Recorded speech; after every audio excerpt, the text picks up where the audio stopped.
Hello everyone, welcome back to my channel. তো আজকের ব্লগটা খুব স্পেশাল হতে চলেছে, তো স্টে টিউনড গাইজ অ্যান্ড ব্লগটা পুরো দেখো। তো সকালবেলা উঠে স্নান টান করে নিয়েছিলাম, দেন রেডি হয়ে নিয়েছিলাম। দাদা বৌদি যাবার আমাদের প্ল্যানিং অনেক দিন ধরে ছিল, বাট সেটা হচ্ছিলই না। অ্যান্ড ফাইনালি আমি যেই বললাম যে হ্যাঁ ঠিক আছে চলো যাওয়া যাক, তখনই ফাইনালি প্ল্যানটা সাকসেসফুল হলো। অ্যান্ড তারপরে আমরা সব বন্ধুরা মিলে একদম যাব বলে ঠিক করেই নিলাম। আর তারপরে আমরা একটু ফিট চেক দিচ্ছিলাম অনেক আমার কন্টেন্টের জন্য আর কি। তো যাই হোক, আমরা অনেক মজা করেছি, অনেক গসিপ করেছি একে তাকে নিয়ে।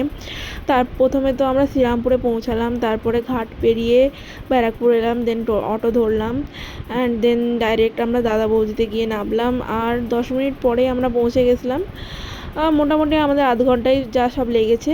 তারপরে আমরা এখানে গিয়ে অর্ডার করতে করতেই 40 মিনিট লাগিয়ে দিলাম। আমার মনে হয় যে 40 মিনিটে হয়তো আমাদের বিরিয়ানি খাওয়াও হয়ে যেত, বাট অর্ডার করতেই আমাদের 40 মিনিট লেগে গেল যে আমরা স্টার্টারে কী খাবো। দেন আমরা চিলি চিলি 65 বা চিকেন 65 কিছু একটা ছিল, চিলি চিকেন 65 যাই হোক কিছু, তো যেটা খেতে অপূর্ব ছিল অ্যান্ড সিরিয়াসলি খুব ভালো ছিল। মানে অনেক দিন আমি স্টার্টার সেই রকম খাই না, আমি মেন কোর্সেই ঝাঁপিয়ে পড়ি, but this chicken item was just so tempting, so delicious. Then finally যেটার জন্য যাওয়া, চিকেন বিরিয়ানি, মাটন, আমরা কেউই সেরকম মাটন খাই না।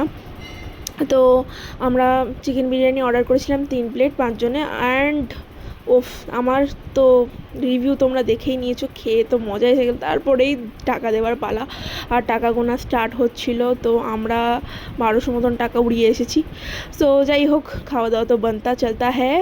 দেন আমরা ভাবছিলাম যে আমরা কি করব, তখন 1:45 বাজিনি। অ্যান্ড তারপরে আমরা আবার মঙ্গল পাণ্ডে গেলাম, কিন্তু মঙ্গল পাণ্ডের প্রাইস শুনে আমরা পাশে যে ফুটপাথটা ছিল ওইখানে বসেই কটা রিল শ্যুট করে নিলাম, অনেক ফটোস তুললাম, অনেক গসিপ করলাম। আর ভীষণ সুন্দর ওয়েদার, তোমরা দেখতেই পাচ্ছ ওয়েদারটা জাস্ট দেখো কতটা হাওয়া দিচ্ছে, ভীষণ হাওয়া দিচ্ছিল। রোদ ছিল, অবভিয়াসলি রোদ ছিল, বাট হাওয়াটাও খুব সুন্দর দিচ্ছিল।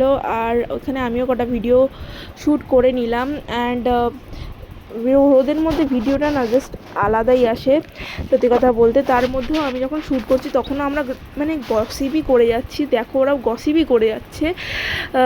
যাই হোক, তারপরে আমরা হাঁটা শুরু করলাম। আমাদের কাছে গাড়ি ভাড়া সেরকম টাকা ছিল না, তো যাই হোক ওরা কোথায় চলে গেছে আর আমরা পিছনে ছিলাম, ওটাই শ্যুট করছিলাম। তো তারপরে আমরা ব্যারাকপুর ঘাটের ওখানটা বসলাম, জায়গা আছে। আর ওইখানেও তো বিশাল হাওয়া দিচ্ছিলো, ওইখানেও আমরা 1 ঘন্টা 10-15 মিনিট ধরে আড্ডা মেরেছি। দেন এখানকার ভিউটা দেখো, ঘাটের ভিউটা জাস্ট অসাম লাগছে। তারপরে আমরা ব্যারাকপুর থেকে শ্রীরামপুর গেলাম ঘাটে ফেরি করে। তারপর শ্রীরামপুরে গিয়ে আমরা ভাবছিলাম মানে যে আমরা কি করে আমাদের টাইমটা স্পেন্ড করব, অনেকটা টাইম আমাদের কাছে বেঁচে ছিল। তো তারপরে আমরা এখানে সব ফ্যাশন সিটি শপিং মলগুলোতে ঘুরছিলাম। আর শ্রীরামপুর স্টেশনে যখন এলাম ভীষণ হাওয়া দিচ্ছিলো। তারপরেই বাড়িতে এসে ঝটপট করে রেডি হয়ে নিলাম, শরীরটা অনেক টায়ার্ড ছিল। অর্ঘদাদের বাড়িতে কালী পুজো ছিল, আর ওখানেই চলে গেছিলাম ডাইরেক্ট। অ্যান্ড 7টার মধ্যে পুজো শুরুও হয়ে গেছিলো। আর এটা অর্ঘদাদা সবাই চেনো, আমার ব্লগেও দেখেছো, ওই সমস্ত কিছু করেছে, ঠাকুরটা এতটা সুন্দর বানিয়েছে। তারপরে চলে এসেছিলাম, আমার মানডে এক্সাম বলে, নাহলে আমি থাকতাম। আর ফ্রাইড রাইস, আলুর দম আর বোঁদে